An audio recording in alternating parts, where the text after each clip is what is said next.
NEET paper leak मामले को लेकर देश भर में बहस जारी है। इसी बीच भारतीय जनता पार्टी के प्रवक्ता रामकुमार पाल ने प्रेस वार्ता के दौरान बड़ा बयान दिया है। मौजूदा सरकार के समय नहीं बल्कि पूर्ववर्ती सरकारों के कार्यकाल में भी होती रही है। इस दौरान उन्होंने विभिन्न वर्षों के कथित पेपर लीक मामलों का विवरण साझा किया और कहा कि वर्तमान सरकार इस मामले में सख्त कार्रवाई के लिए प्रतिबद्ध है। रामकुमार पाल ने कहा कि नीट पेपर लीक मामले में शामिल आरोपियों को गिरफ्तार किया जा रहा है। फास्ट ट्रैक कोर्ट में मुकदमा चलाकर कड़ी से कड़ी सजा दिलाने की प्रक्रिया अपनाई जाएगी। उन्होंने कहा कि सरकार इस तरह के अपराधों को रोकने के लिए और अधिक सख्त कानून बनाने की शिक्षा में भी काम कर रही है। उन्होंने विद्यार्थियों से अपील करते हुए कहा कि वे शांतिपूर्ण तरीके से अपनी बात रखें और किसी भी प्रकार उनका कहना था कि छात्र का भविष्य सुरक्षित रहे, इसलिए सरकार ने उनके शैक्षणिक वर्ष को प्रभावित न होने देने के लिए आवश्यक कदम उठाए हैं। रामकुमार पाल ने यह भी कहा कि किसी भी प्रदर्शन के दौरान सरकारी संपत्ति को नुकसान पहुंचाना कानून अपराध है। उन्होंने लोगों से आग्रह किया कि वे किसी के बहकावे में आकर ऐसी गतिविधियों में शामिल न हो जिससे सार्वजनिक व्यवस्था प्रभावित हो या राष्ट्रीय संपत्ति को नुकसान पहुंचे। प्रेस वार्ता के दौरान उन्होंने कुछ पोस्टर और आंकड़े भी प्रस्तुत किए, जिनके आधार पर उन्होंने दावा किया कि पूर्व की सरकारों के दौरान भी कई भर्ती और प्रवेश परीक्षाओं में पेपर लीक के मामले सामने आए थे। हालांकि इन दावों की स्वतंत्र पुष्टि की जा रही है और विभिन्न मामलों के तथ्य एवं परिस्थितियां अलग अलग रही है।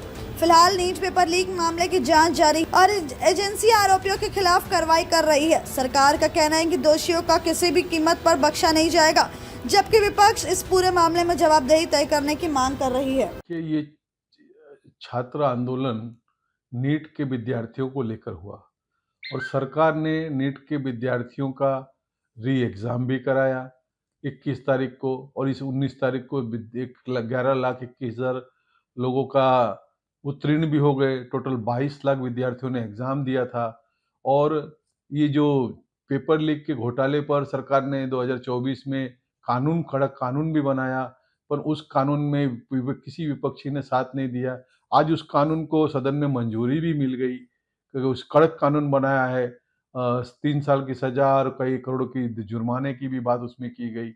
लेकिन ये सीजीपी आंदोलन जो हुआ था, ये मंच था।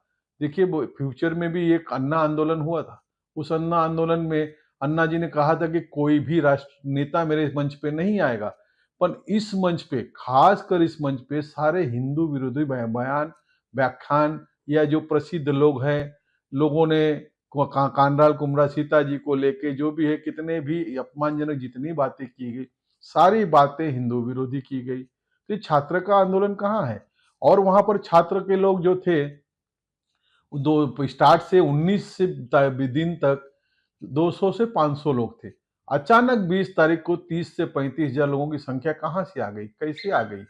जबकि सोनम वांगचुक का अनशन से उनकी हालत खराब होने के कारण हॉस्पिटल लग गया। उस दिन के बाद परमिशन भी नहीं था, 20 तारीख के आंदोलन का परमिशन भी नहीं था, फिर भी सरकार ने छात्र को देखकर एक अमुक क्षेत्र में जंतर मंतर में अलाउ किया। तो संसद जाने का क्या मतलब है? संसद में क्या करना चाहते थे? और इसमें खुल के चंद्रशेखर रावण ने कहा कि मेरे कार्यकर्ता इसमें शामिल हुए और सपा के कार्यकर्ता इसमें शामिल हुए। इस आंदोलन का नेतृत्व तो संजय सिंह, मनीष सिसोदिया और आतिशी वहां कुर्सी लगा के बैठी थी जिस दिन ये हो रहा था। तो ये सीधा सीधा राजनीति थी और भौकाली राजनीति, बहुत गंदी राजनीति थी। इस बल पे अगर कोई वोट मांगता है, कोई वोट चाहता है और इस बल पे कोई वोट देता है, वो भी गलत है। देश विरोधी नारे, अब कितनी विरोधी नारे हैं, कितना विरोध है। अब देखिए, 60 विद्यार्थियों पे घायल हुए, उसके अगेंस्ट में 130 पुलिस वाले गंभीर घायल हुए, और यूट्यूब मीडिया के कितने लोग मारे गए उसकी तो बात ही पूछो मत।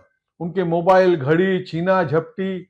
और इसमें जब छोटे विद्यार्थी थे, यूट्यूब ने माइक लगाया था, तो 2 बच्चियां थी, कन्याएं थी, 9वीं 10वीं में पढ़ने वाली, उनको कोचिंग क्लास ने भेजा, ऐसा उसने अपने आप को कहा। कोचिंग क्लास के 9वीं 10वीं के बच्चों का इधर क्या था, पर एक बच्चियों पे हमला हुआ, छोटे बच्चों पे। इसके लिए इस तरह से सोच के लाया गया ये चीज था। और वहां पर दीवार तोड़ी गई, दीवार तोड़ के उसका पत्थर बनाया गया, अद्धा बनाया गया। सुलभ शौचालय के ऊपर चढ़ के कन्याओं ने टाइल्स तोड़ के हमला किया। तो ये क्या, ये आंदोलन कहाँ है?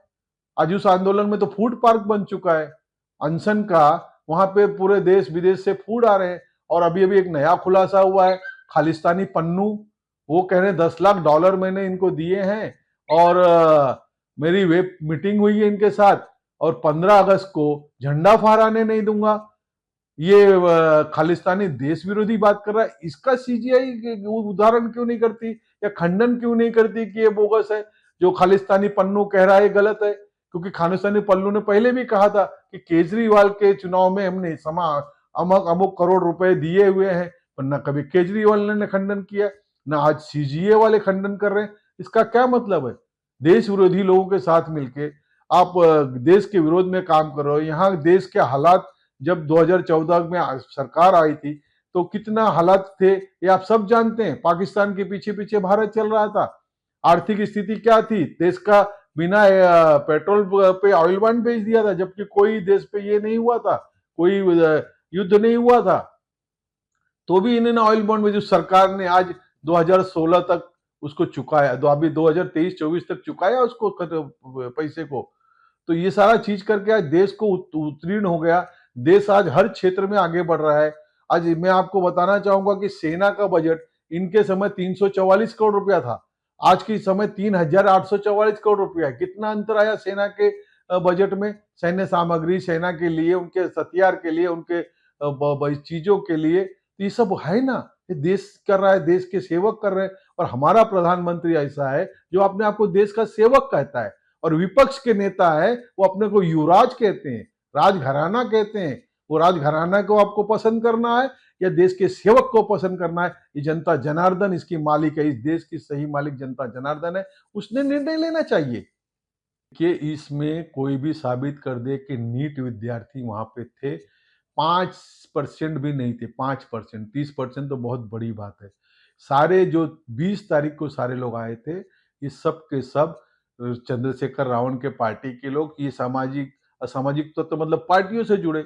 अब एक मुंबई का अफजल जिसके ऊपर पोटा कानून लगा था, वो दिल्ली में जाके उसकी मिसेज नगर सेविका बन गई है, और वो 55-60 साल का व्यक्ति नेतृत्व कर रहा था। वो कौन सा शिक्षक है?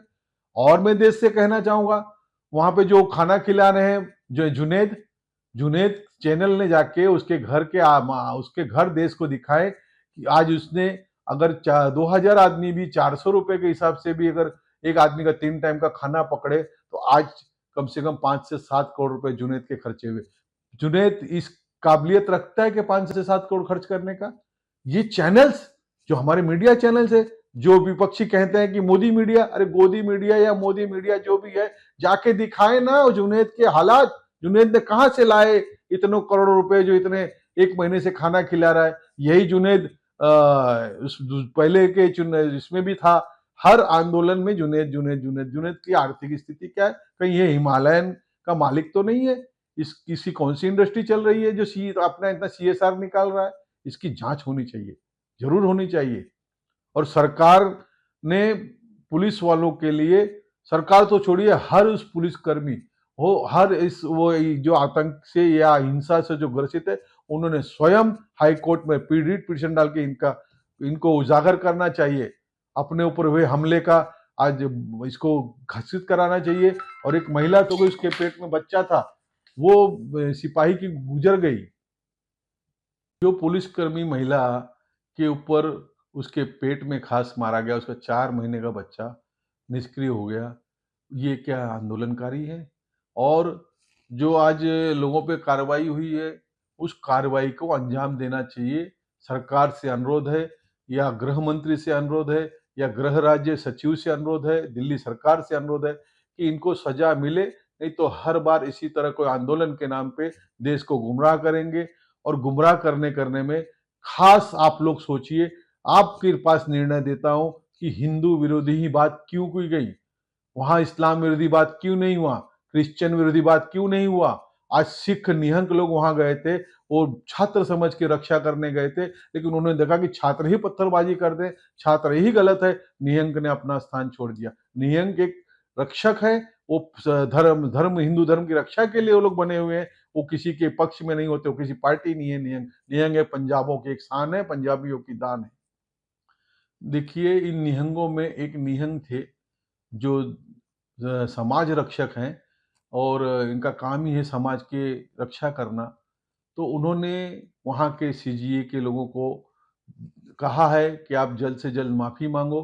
पुलिस वाले भी किसी परिवार के हैं, वहाँ के पुलिसकर्मी, आरएएफ कर्मी, ये किसी परिवार से है, ये सरकार के गुलाम नहीं है। नौकरी करना इसका मतलब मार खाना नहीं होता।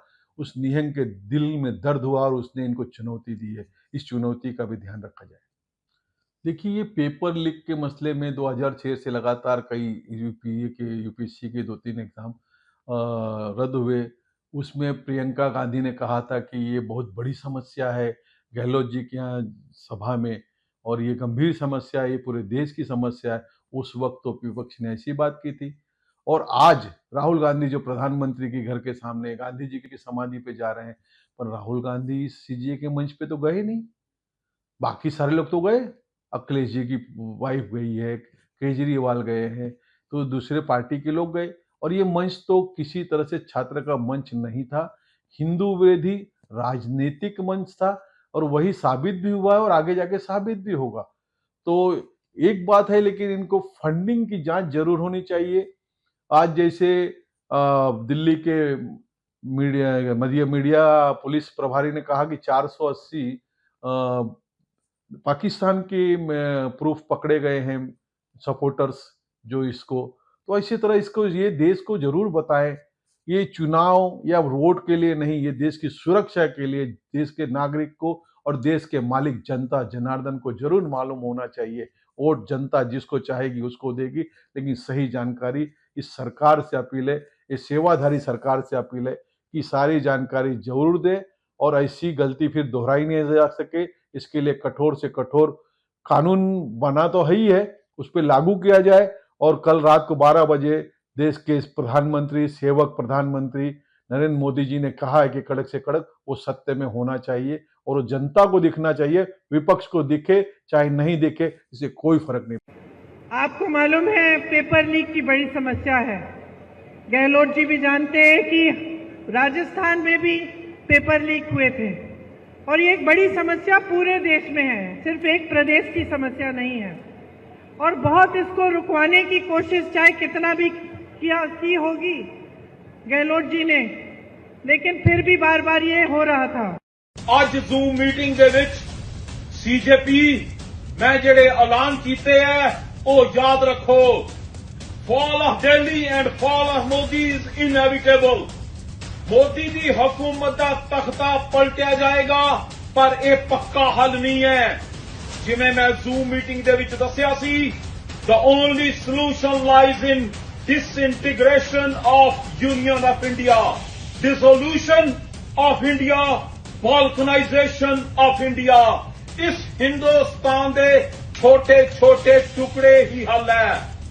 And as I committed in the Zoom meeting, Six for Justice is going to commit $1 million as an aid to CJP to continue this rally against Union of India। ਤੁਸੀਂ ਜਿਹੜੀ ਜਗ੍ਹਾ ਤੋਂ ਵੀ ਯੂਥ ਪਹੁੰਚਿਆ ਹਿੰਦੁਸਤਾਨ ਦਾ, ਆਪਣੇ ਆਪਣੇ ਸੂਬੇ ਦੇ ਵਿੱਚ ਤੁਸੀਂ ਆਪਣੇ ਆਪਣੇ ਸੂਬੇ ਦੇ ਵਿੱਚ ਆਜ਼ਾਦੀ ਦੀ ਲਹਿਰ ਖੜੀ ਕਰ ਦਿਓ। 15 ਅਗਸਤ ਨੂੰ ਮੋਦੀ ਨੂੰ ਲਾਲ ਕਿਲੇ ਤੇ ਝੰਡਾ ਨਹੀਂ ਚੜਾਉਣ ਦਿੱਤਾ ਜਾਏਗਾ ਤੇ ਸਿਕਸ ਫॉर ਜਸਟਿਸ ਕਮਿਟ ਕਰਦੀ ਹੈ $1 ਮਿਲੀਅਨ।